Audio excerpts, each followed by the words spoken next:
Kami akan lanjutkan Sapa Indonesia Malam dengan satu topik menarik yang juga masih jadi perbincangan hingga saat ini, Saudara.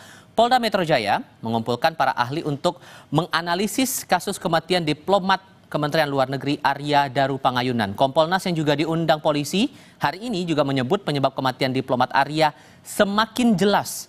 Polda Metro Jaya mengundang ahli otopsi, kemudian ada ahli siber dan ahli psikologi forensik untuk menganalisis kasus kematian Arya dari sejumlah bukti yang ditemukan. Kompolnas memastikan penyebab kematian diplomat Arya semakin jelas. Misteri kematian Arya termasuk penyebab kematiannya akan diungkap polisi Selasa esok. Kalau dari kemarin kita bilang proses ini semakin terang peristiwanya, hari ini ketambahan semakin jelas penyebab kematiannya. Dengan adanya hasil otopsi tadi, itu semakin jelas penyebab kematiannya. Kalau kemarin peristiwanya terang, penyebab kematiannya belum, karena hasil otopsinya belum. Nah, saat ini kemarin peristiwanya sudah terang, dan tadi semakin terang, ya, habis itu penyebab kematiannya juga semakin udah jelas gitu. Tinggal diumumin aja sama Polda Metro.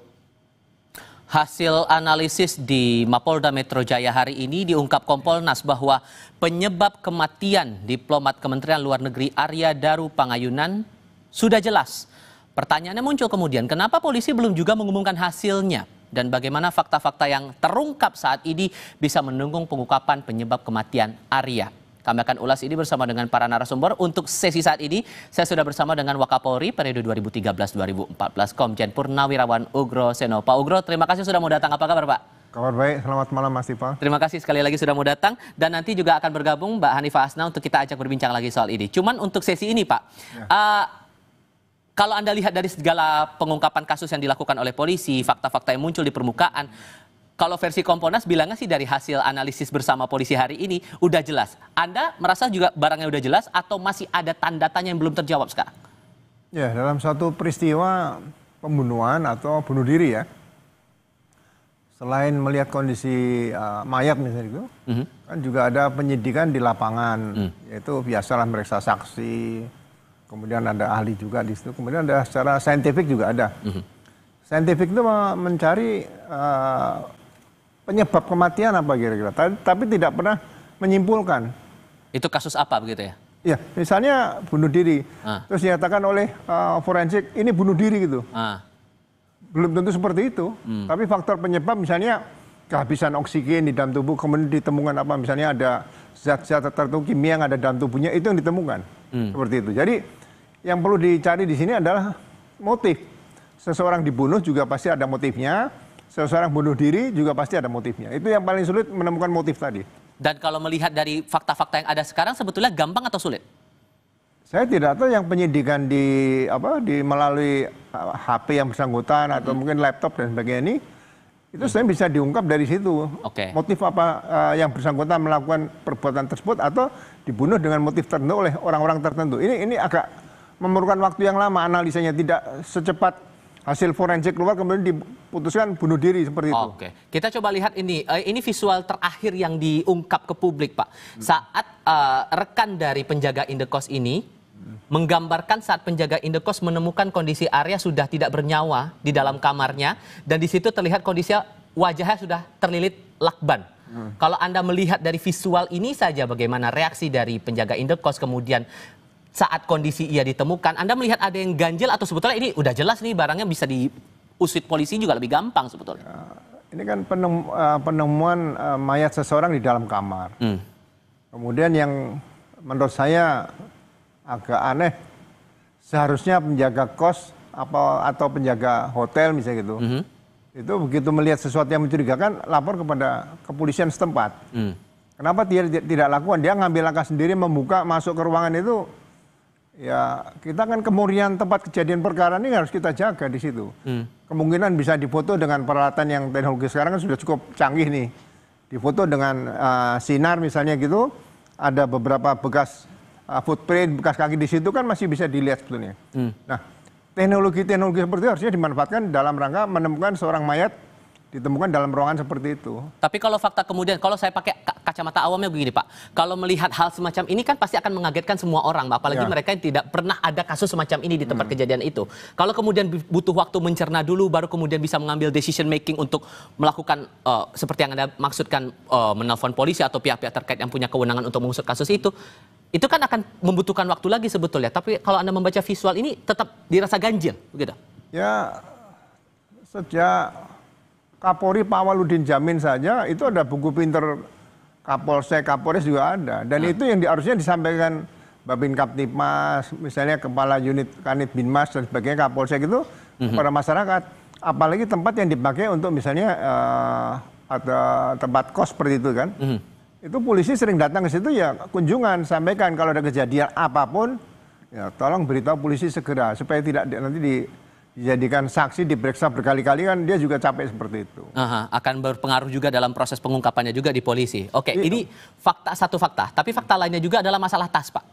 Tas ditemukan di sekitar gedung Kementerian Luar Negeri, tempat ia yang terakhir kali juga kita lihat visualnya menunggu di area teras atap atau rooftop Kemenlu, dan di sana di tangga menuju ke area rooftop dia meninggalkan tas di sini. Menurut Anda ini maksudnya hanya sebatas ya udah naruh tas saja atau ada maksud tertentu, ada pesan tertentu yang bisa ditujukan oleh si Arya ini kepada siapapun mungkin di balik dia menaruh tas itu? Ya, gini, tas itu kan dipaksa harus berbicara secara forensik atau secara teknologi. Kalau seseorang punya niat sesuatu, misalnya katakan mau bunuh diri, kenapa tasnya dari atas tidak dilempar saja? Kenapa harus ditinggal di situ? Ada message apa di situ? Atau dia lupa seperti itu? Analisa seorang reserse, seorang penyidik itu harus berpikir 5 atau 6 hasil analisa yang teori kemungkinannya itu berbagai macam-macam yang harus ditemukan seperti itu. Jangan lihat, oh ada tas ditinggal di atas, kemungkinan ada video dia naik ke rooftop. Ini kemungkinan ada bunuh diri, tidak bisa disimpulkan seperti itu. Itu analisa yang harus ditempuh. Kemungkinan suatu saat kalau ada temuan fakta-fakta lain ini bisa disambungkan kembali seperti itu. Dengan tas itu ada isi rekam medis, kemudian disebut juga ada obat-obatan, dan rekam medis rawat jalan pula, Pak.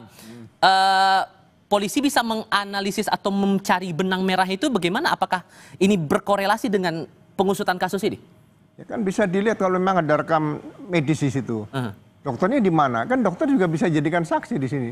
Jadi tidak terlalu mudah mengungkap isi dalam tas ditemukan kemudian dibuat laporan polisi biasa, itu nggak bisa. Nah, mungkin di dalam resep beli di apotek mana dan sebagainya ada yang kenal nggak sama yang bersangkutan.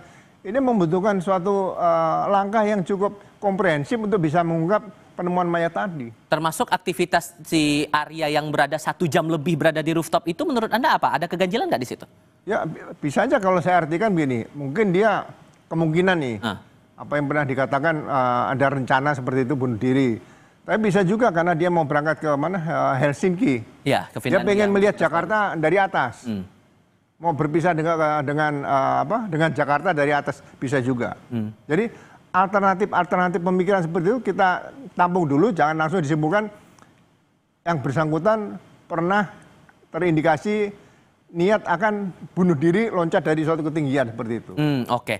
Aktivitas dari penjaga indekos yang mondar-mandir juga Pak yang masih jadi pertanyaan. Mungkin akan berkorelasi dengan pandangan Anda tadi. Saat ketemu jenazah di dalam kamar, kondisi sudah seperti itu, harusnya kan melapor langsung kepada pihak berwajib untuk kemudian diusut di situ. Dengan melihat aktivitas semacam ini, dengan alasan waktu itu kan kita menyimaknya sudah 3 kali sang istri menghubungi Arya tapi tidak kunjung merespon, meminta tolong kepada penjaga indekos untuk mengecek kondisinya si Arya. Tapi melihat kondisi mondar-mandir ini, menurut Anda masih ada hal yang perlu dipertanyakan lagi atau ya wajar-wajar aja sikap-sikap seperti ini?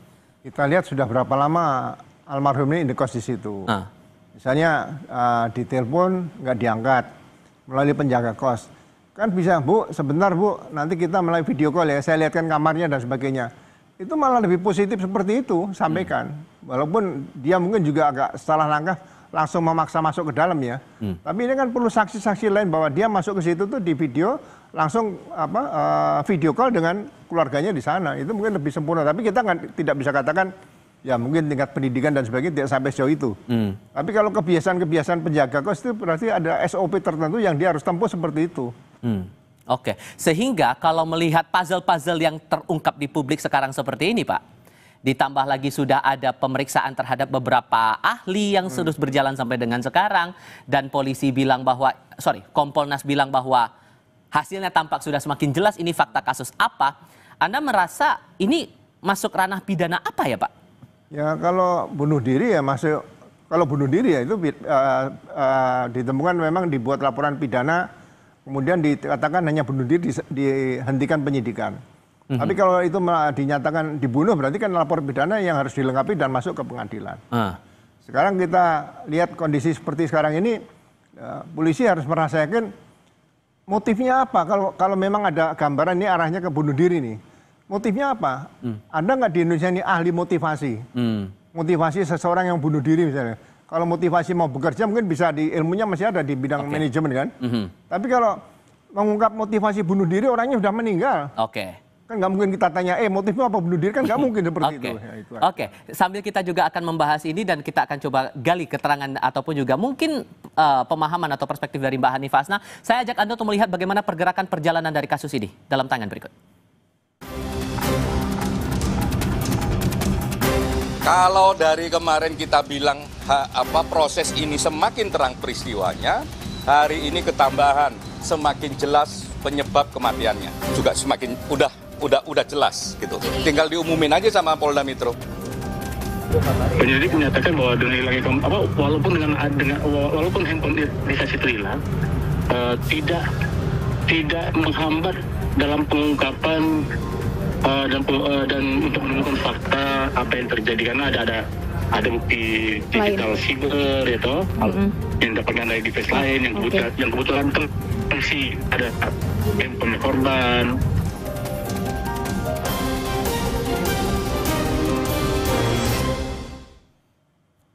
Pak Ugroseno masih bersama kami dan Mbak Hanifah Hasnah. Saya ajak untuk berbincang saat ini. Apa kabar Mbak? Alhamdulillah sehat Mas. Terima kasih sudah mau bergabung bersama kami. Pertanyaan yang sama saya tujukan ke Anda. Anda melihat dari kasus ini berjalan sudah sekian lama, sudah 3 pekan ya, semoga saya tidak keliru. Dengan bukti-bukti yang ada terungkap di publik sedemikian dan sudah ada ahli sebanyak itu yang diperiksa oleh polisi, Anda merasa bahwa ini kasus udah terang kasus pidana apa? Sama seperti Pak Ugro tadi disampaikan bahwa ketika kita bilang terang, sementara ini kasusnya juga belum jelas, berarti kan kita belum bisa menentukan ada kasus pidana apa gitu. Kalau pidana kan berarti ada seseorang yang melakukan gitu ya, ada kejahatan dalam hal itu, kejahatan apa, kan kita belum tahu gitu. Jadi kita belum bisa menyampaikan apakah ini ada kasus pidana atau enggak, kecuali polisi sudah menyampaikan bahwa ini pembunuhan atau bunuh diri. Bunuh diri pun kita juga harus tahu apa yang melatar belakangi. Karena dari banyak hal yang temuan sampai hari ini kita masih abu-abu gitu Mas. Termasuk dari temuan dari CCTV. CCTV yang ditunjukkan kan hanya dari atas. Tapi CCTV ketika naik lift tidak ditunjukkan. Ketika masuk lorong tidak ditunjukkan. Kalau yang polisi menyampaikan bahwa handphone yang diminta untuk ditemukan tetapi tidak ada, walaupun handphone itu bukan satu-satunya alat bukti, tapi kan kita bisa menggunakan alat bukti yang lain itu termasuk CCTV tadi itu. Bukan hanya di kos, tapi bagaimana cara korban itu naik ke atas, ketemu siapa di sana. Kan yang dilihat cuma sosoknya aja, tapi gerakannya seperti apa, di situ ada siapa. Bahkan ketika kita harus mempertanyakan, di lift itu ada siapa lagi sih? Itu nggak ada. So Anda merasa karena Anda menyinggung masalah ponsel, karena kan ada perspektif juga bahwa sebetulnya laptop yang juga jadi bahan analisis polisi pun juga menolong sebetulnya walaupun handphonenya masih sampai sekarang masih belum ketemu. Iya, tapi kan seperti ini Mas ya, handphone itu terkoneksi dengan laptop. Tapi handphone itu kan punya data sendiri, foto, video, dan lain-lain. Atau yang terkoneksi itu aplikasi apa? Kalau kita ngobrol itu kan sebetulnya menggunakan aplikasi apapun kan bisa ya, yang terkoneksi itu apa, yang sudah dibuka apa. Ya sejauh ini polisi sepertinya sangat-sangat berhati-hati dalam mengungkapkan dan menyampaikan ke masyarakat. Tapi dengan kondisi seperti ini, masyarakat memang butuh sekali segera disampaikan gitu. Jadi kita tunggu sampai besok, tapi dengan ya gitu. Sehingga pertanyaan lain muncul kemudian. Kompolnas bilang bahwa pengumuman akan disampaikan hari Selasa, Pak. Baru akan diumumkan, sementara kita kalau tarik lagi ke belakang, Pak, sempat dijanjikan bahwa hasil forensik akan keluar, hasil otopsi akan keluar dalam waktu 1 minggu. Kemudian molor. belum ketahuan nih kapan tanda-tandanya, baru kemudian ketahuan sudah mereka pegang tapi masih dianalisis, masih akan dikorelasikan dengan keterangan saksi dan ahli. Dan sekarang sudah perjalanan sekian lama diundur lagi, yang awalnya asumsi publik hari ini akan diumumkan ternyata hari Selasa. Apakah ini sebatas kehati-hatian atau justru ada hal kunci yang tampaknya masih belum terjawab sampai sekarang? Jawabnya nanti Pak. Kita jeda sebentar, kami akan segera kembali saudara. Sehingga dengan pernyataan Kompolnas tadi Pak, melanjutkan pertanyaan saya di sesi sebelumnya, disebut bahwa polisi akan menyampaikan hasil dari pertemuan hari ini bersama dengan para ahli dan merangkai seluruh bukti itu. Baru akan diumumkan esok hari. Sementara kita sudah publik ini sudah dijanjikan berkali-kali kayak yang hasil otopsi atau hasil forensik keluar 1 minggu tapi ternyata lebih lama. Terus kemudian terbukti bahwa mereka sudah pegang tapi masih butuh mengkorelasikan, sinkronisasi lagi dengan bukti-bukti dan keterangan yang ada. Ini memang sebatas karena kehati-hatian atau sebetulnya ada bukti kunci yang belum didapatkan polisi sampai sekarang? Ya saya melihat ini penyidikannya ya, bukan penyelidikan nih, penyidikannya masih belum lengkap. Jadi orang bunuh diri, kalau bunuh diri terbuka itu misalnya naik tower loncat, ya kan? Itu kan bisa dilihat motifnya, ditanya keluarga kenapa, stres dia, PHK dan sebagainya, mungkin bisa seperti itu. Tapi kalau bunuh diri dalam ruangan, sebetulnya ini ungkapnya kan sebelum bunuh diri, berarti dia punya motif. Tekanan-tekanan fisik atau psikis yang berat sekali, dia tidak bisa nahan, dia lakukan. Kita ingat nggak kejadian seorang pejabat yang menabrakkan diri ke kereta api? Bayangin kereta api itu kan besar, tapi karena siap mati, ya dia tabrakan. Tapi orang masih curiga, motifnya apa kan belum ketahuan seperti itu. Nah, motif ini harus benar-benar diungkap kalau memang itu ditemukan bunuh diri ataupun dibunuh. Motif itu nomor 1 bisa diungkap harusnya. Jadi jangan buru-buru pakai target waktu ini sekian minggu harus terungkap. Jangan, ini bahaya nanti ke depan. Tapi kalau Anda membaca bukti yang ada sekarang, motif itu udah kebaca atau belum sih? Belum ada. Belum ada. So PR-nya sekarang kalau motif belum ada, sehingga menurut Anda sekarang belum ada yang menerangkan jelas ada pidana di situ? Ya memang belum ditemukan apakah hasil otopsi menyatakan ini bunuh diri atau dibunuh, kan tidak mungkin seperti itu. Dokter forensik menyatakan, oh ini matinya karena bunuh diri, kan belum tentu. Orang digantung saja, kalau di bidang penyidikan kepolisian, bisa gantung diri sendiri, bisa juga digantung oleh orang lain. Itu cara bentuk talinya itu bisa dibaca dari situ. Jadi harus ekstra hati-hati untuk menentukan seseorang itu bunuh diri atau dibunuh seperti itu. Oke, Anda sepakat Mbak Hanifah atau ada perspektif lain di sini? Iya, sepakat banget. Karena kalau kita melihat, kalau sampai dalam perkembangan saat ini, kita mau buru-buru menyimpulkan bunuh diri itu, ya itu untuk apa gitu. Sebenarnya kalau orang bunuh diri itu kan berarti ada permasalahan. Permasalahannya itu apa? Sementara yang ada di tempat, di TKP itu hanya obat lambung sama kolesterol. Di mana sakit itu kalau tidak dalam batas yang tinggi tidak membuat seseorang menjadi stres kan, gitu. Stresnya itu karena apa? Karena masalah pribadi atau masalah pekerjaan. Nah, kalau masalah pekerjaan berarti kan harus dievaluasi lagi. Harus ada saksi-saksi yang menyampaikan stresnya itu karena tekanan apa. Atau dia punya akses-akses khusus atau akses sensitif dari pekerjaan itu. Sehingga dia mengalami stres dan gangguan mental. Pun ketika dia naik ke atas rooftop, ada alibi bahwa itu mau bunuh diri. Bunuh diri itu sebabnya apa gitu ya. Apakah ketika turun itu dia ternyata menemui seseorang? Itu kan tidak dijelaskan dalam CCTV. Dan orang juga nggak kelihatan siapapun di situ.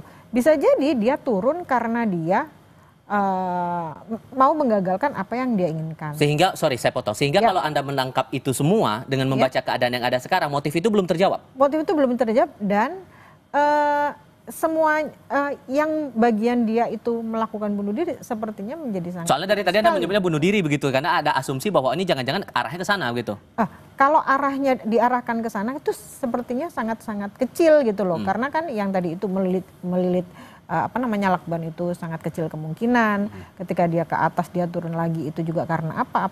Apakah benar dia mau bunuh diri atau dia janjian sama seseorang atau dia mengalami intimidasi, dan itu kan nggak tahu semuanya gitu loh. Tapi kalaupun dia bunuh diri berarti dia harus punya rekam medis yang menunjukkan dia gangguan mental. Gangguan mentalnya seperti apa? Seperti yang Pak Jenderal tadi sampaikan, diperiksa oleh siapa, psikiaternya siapa gitu, obatnya apa yang diminum, dia ngambilnya di apotik mana gitu, sehingga ketahuan bahwa dia itu indikasinya dia akan mengakhiri hidupnya. Kalau tidak ada berarti kan ada faktor yang lain gitu, sehingga kita menilainya itu menjadi objektif antara bunuh diri dan bukan gitu. Oke. Walaupun kalau bunuh diri sepertinya sangat-sangat jauh. Oke, sehingga ini kan pertanyaan yang muncul kemudian soal hasil otopsi juga, Pak. Ada pandangan bahwa ini kayaknya kita harus nunggu hasil otopsi buat ketahuan ini. Ini kasus apa, dasarnya karena apa, biar ketahuan motifnya juga karena apa. Menurut Anda hasil otopsi itu juga jadi kuncian di sini?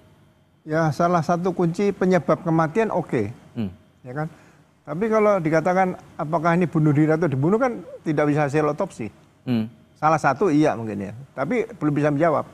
Sama dengan katakan kalau dinyatakan bunuh diri, apakah keluarga langsung menerima? Tapi nggak bisa bicara lagi karena udah dihentikan SP3 katakan gitu ya. Tapi kalau dinyatakan dibunuh, pasti keluarga juga nanya kapan tertangkap pelakunya. Jadi ini kita juga harus bisa memberikan kepastian hukum orang ini meninggal dibunuh atau bunuh diri. Jadi seperti misalnya gini, apakah dia menggunakan laban itu setelah mati baru digunakan laban, berarti kemungkinan dibunuh. Tapi kalau dia sebelum meninggal dia gunakan laban, berarti kemungkinan bunuh diri. Nah, kalau kemungkinan bunuh diri, apakah sakaratul maut itu orang tidak bergerak kemana-mana kemudian berantakan? Ini kondisi ditemukannya bagaimana? Itu yang kunci yang harus disampaikan pada publik. Sehingga kalau menurut Anda ini memang sangat kompleks ya kasus ini, atau sebetulnya ya ini memang sebatas karena hati-hati mengingat ini juga dapat atensi publik juga, Mbak? Benar sekali, karena kan masyarakat itu berharap ini segera terungkap. Tetapi karena keunikan dan kerumitan mungkin ya, jadi tidak ada informasi. Nah, sementara masyarakat juga punya opini sendiri-sendiri. Bahkan kadang media pun juga menggiring opini itu gitu. Sehingga yang keluar di masyarakat menjadi semakin kacau. Tapi alangkah baiknya ketika besok kita mendengarkan paparan dari kepolisian ini menjadi terang benderang gitu. Walaupun demikian masyarakat kan juga orang pinter ya. Ketika dia melihat atau menerima informasi lilitannya seperti itu jarang sekali dilakukan oleh seseorang, dilakukan sendiri gitu. Jadi unusual suicide itu kan jelas-jelas kelihatan gitu ya. Bahwa seseorang ketika dalam titik tertentu atau dalam menit tertentu dia mengalami reptilian brain-nya itu aktif, dia akan mengalami kejang-kejang atau dia akan secara otomatis akan bergerak. Jadi dia tidak akan ditemukan dalam kondisi yang sangat-sangat tenang tadi itu dengan selimut pula. Ditutup lagi lah sama plastik itu kan sangat-sangat tidak mungkin kalau dia lakukan sendiri. So dengan disebutkan bahwa Selasa besok Pak akan disampaikan hasil itu, salah nggak kalau publik berekspektasi bahwa ini selain ketahuan masalah motif, selain ketahuan ini ada pidana atau bukan, kalaupun kemudian jika ada kasus lain, pidana lain, entah itu disebut pembunuhan, bakal ada pelaku juga yang bakal terungkap di sini. Salah nggak kalau ada ekspektasi begitu di publik? Ya mudah-mudahan kalau memang diungkap, juga disampaikan ditemukan motif kalau memang itu bunuh diri ya. Sekali lagi itu kuncinya untuk bisa tahu motif pidana atau tadi, tidak. Supaya itu mendapatkan kepastian bahwa yang bersangkutan punya motif tertentu melakukan bunuh diri. Kalau memang akan diungkap seperti itu ya. Tapi masa kita mendahului Polda Metro atau penyidik, saya kan nggak berani seperti itu. Tapi kalau akan disampaikan seperti itu, motif harus ditemukan. Tapi sama juga kalau mungkin disampaikan ini pembunuhan, juga harus sampaikan motifnya apa. Itu juga harus ditemukan seperti itu. Jadi jangan sampai hanya ini mati karena bunuh diri selesai, ini mati karena dibunuh tinggal cari pelaku selesai.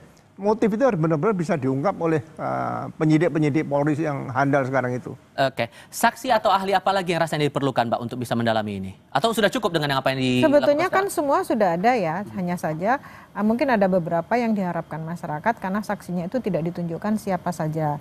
Mungkin itu rahasia dari pihak kepolisian ya, tapi kan ada hal-hal yang orang yang pertama kali pegang jasad itu siapa? Selain kepolisian kan mungkin ada ya yang memandikan jenazahnya sehingga mengetahui apakah korban itu dalam kondisi benar-benar bersih seperti yang disampaikan oleh pihak kepolisian. Membantu dari hasil otopsi itu juga ya, kan? Betul. Apakah ada luka lebam atau ada perdarahan? Ya semacam itu. Ya, karena itu adalah salah satu orang yang melihat kondisi fisik dari si korban. Oke, janji itulah kita harapkan bisa betul-betul terang karena sekali lagi ini udah perjalanan sekian lama dan kadung dijanjikan ya berarti kan harus ada kejelasan juga ini kasus apa dan sekali lagi yang Anda berdua juga saya rasa sepakat adalah masalah motif itu tadi untuk bisa meluruskan itu semua. Mbak Hanifah Hasna terima kasih, Pak Ugro Seno terima kasih sudah mau datang dalam diskusi kami di Sapa Indonesia Malam kali ini. Saya selalu untuk Anda berduanya. Dan kami akan lanjutkan lagi informasi lain untuk Anda di Sapa Indonesia Malam sesaat lagi termasuk terkait dengan topik